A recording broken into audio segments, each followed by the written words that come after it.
We must rebuild the family by rebuilding the man. And for the last 31 years, we've been doing that by way of my nonprofit bond, the Brotherhood Organization of a New Destiny. We have been rebuilding the family by rebuilding the man. We counsel. We have the monthly men's forums every first Thursday night of the month. Matter of fact, we have one tomorrow night. Tomorrow night, the first Thursday night. And Sunday services, we tutor, we counsel. We also have an entrepreneur academy where we are showing men how to start businesses or helping those who are already in business.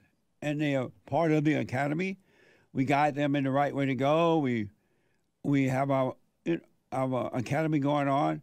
And I realized a while back now that a lot of these guys, they overcome this anger, their natural talents start to come out.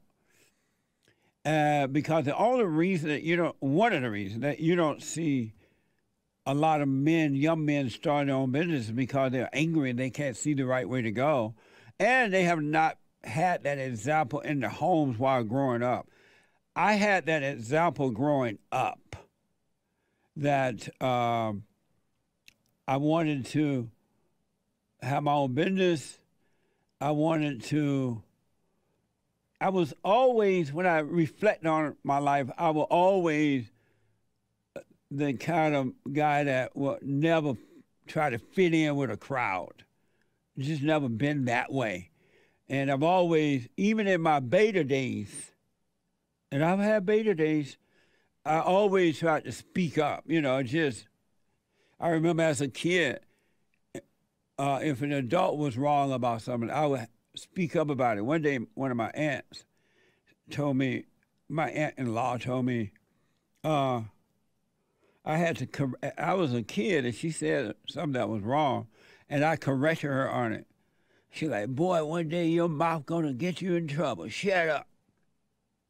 But it's just in my nature. My father, always, my earthly father, even though he and I didn't live together, he always owned his own business. I've never known my father not to own a business. Even though he lived up in Indiana, I lived down in Alabama, but I would go to Indiana in the summertime. Summertime, and the living is easy. So hush, little baby, don't you cry. And I would visit him, and he would always have some type of business. He had a cleaners. He had a motorcycle shop where he sold and repaired motorcycles. He eventually ended up getting a church. Oh, and then when he stopped working for the steel mill, he worked for Inland Steel, I believe. He stopped working for the steel mill. He started his own contracting company where he bought old homes and fixed them up and resold them, and some of them he kept and rented out. So it was just in my nature growing up to want that.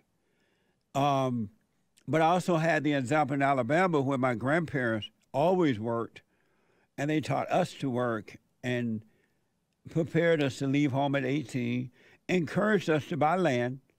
And they always said, a man should always, before you get married and do his thing, buy a home, get a job, buy a home. They never said go to college. What the?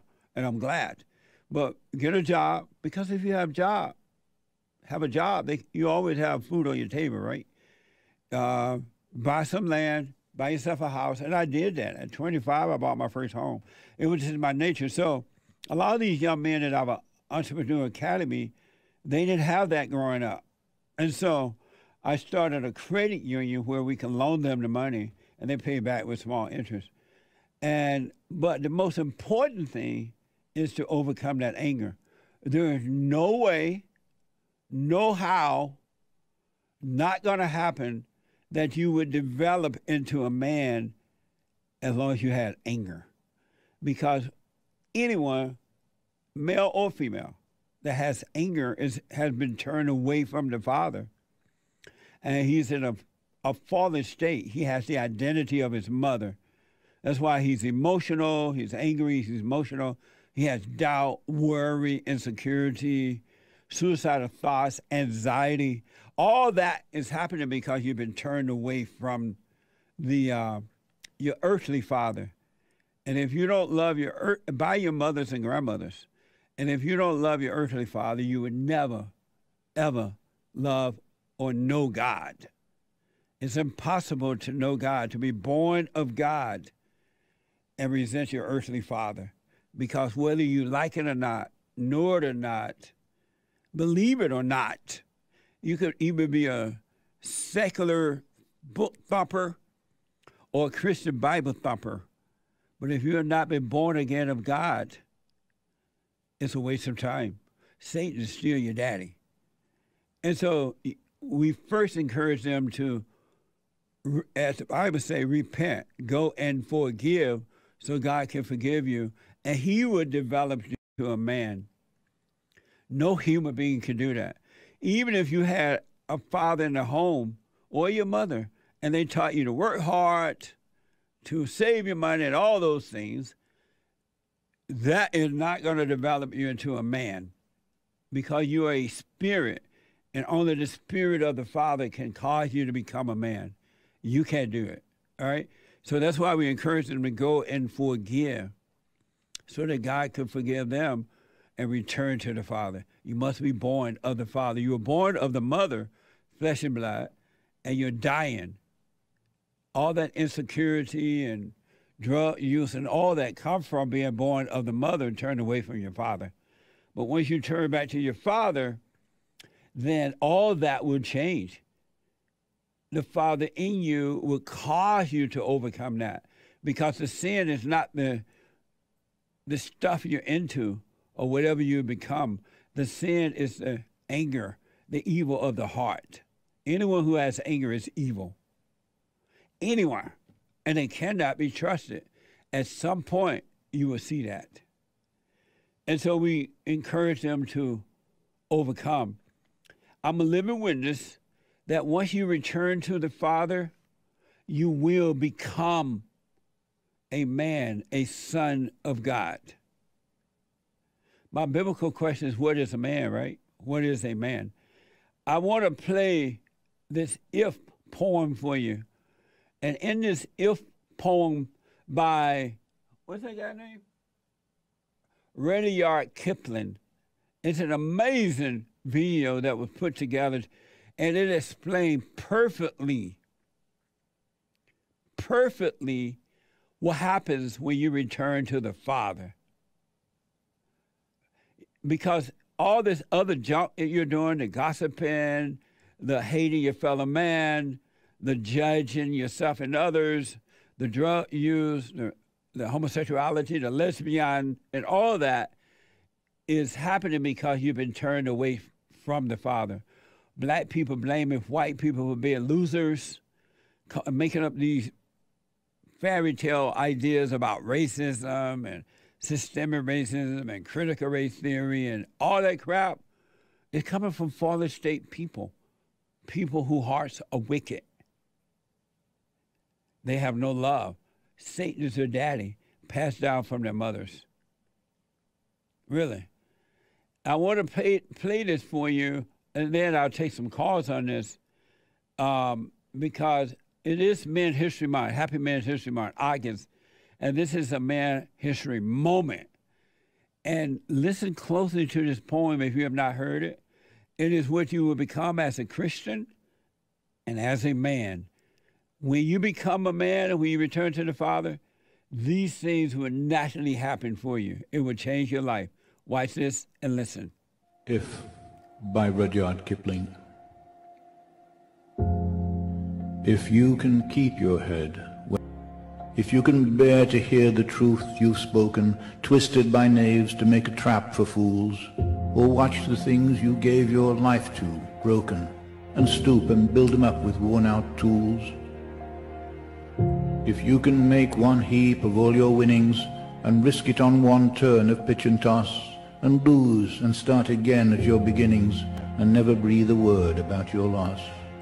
If you can force your heart and nerve and sinew to serve your turn long after they are gone, and so hold on when there is nothing in you except the will which says to them, hold on.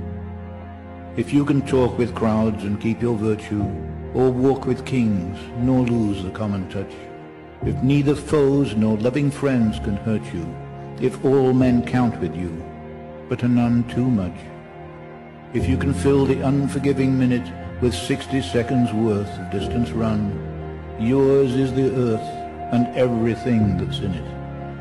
And, which is more, you'll be a man, my son.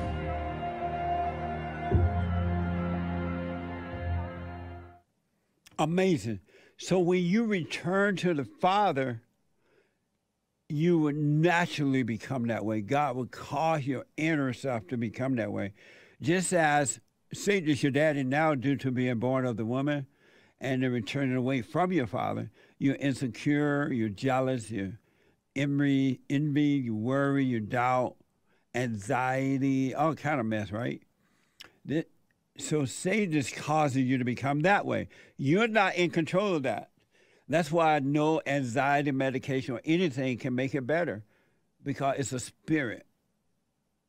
And that's why you must be returned to the Father. Otherwise, it's not going to work.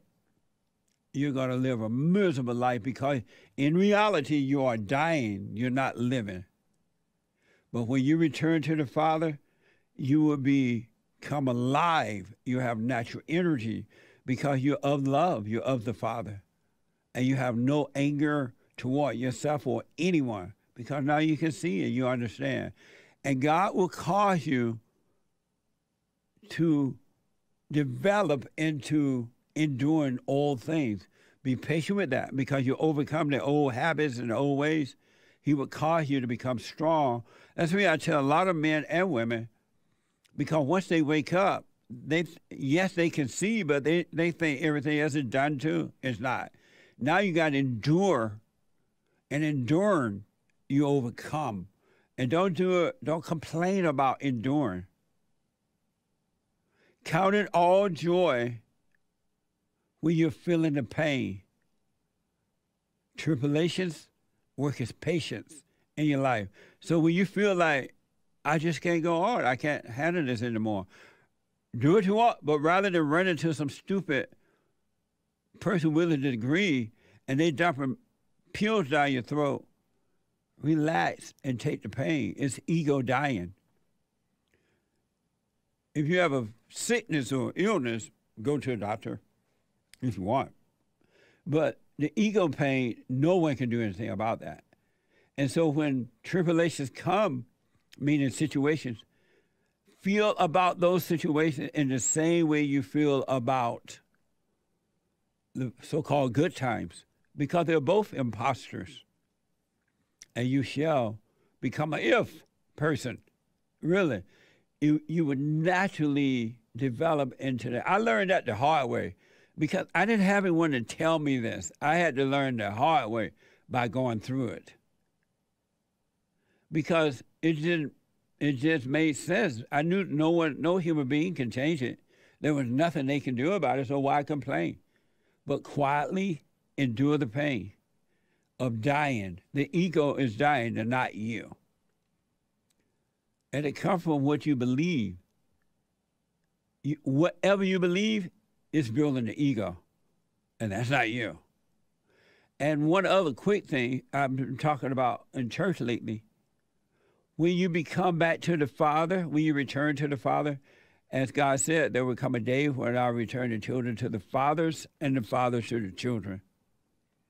When you return to the Father, you will become an individual. You will be you.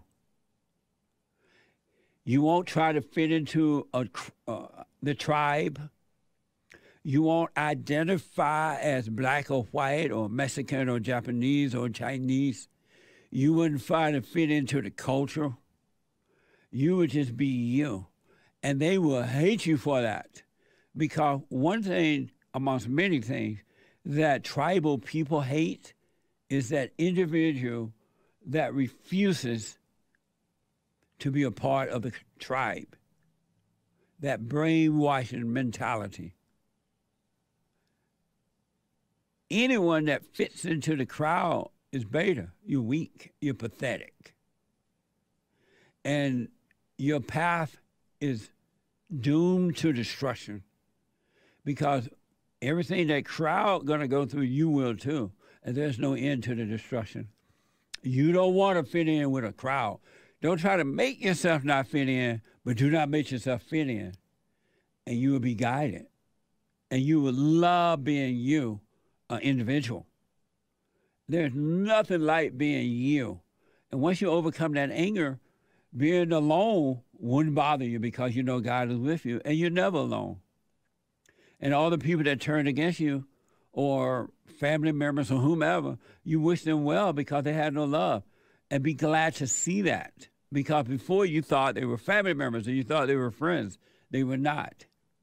And when people attack you, be glad to see that. But don't hate them back. Don't attack back. That make you a if. You would naturally grow into that. All right? But you don't want to be. Look at all the groups. The women are now identified with women. Look how weak they are. Pathetic. They can never be satisfied. The blacks are identified with being black. Look how messed up they are. The Mexicans who are starting to identify with being Mexican, they all joining the group. Look how messed up they are. You want that individuality. When you came into the world, that's your identity or a twin, you came by yourself. And that was for a reason. You operate on earth better as an individual, not as a tribal person, fitting in or into your color or into all this other crap. You want to be yourself. You want to be you. And once you overcome that anger, you will become you. And it would not matter what someone say or think about you. It wouldn't even matter. Because reputation, people, places, and things become not unimportant in that you can take it or leave it. Your identity comes from the Father, not from people, places, or things. Just smoke on it. Man History Month, a moment of reflection. Amazing. And don't forget to like, follow, tweet, subscribe, and share the Just Leave Peterson radio show, folks. We really appreciate it. We are at war. It is a spiritual battle for the soul of America. And it's going to take all of us to do it.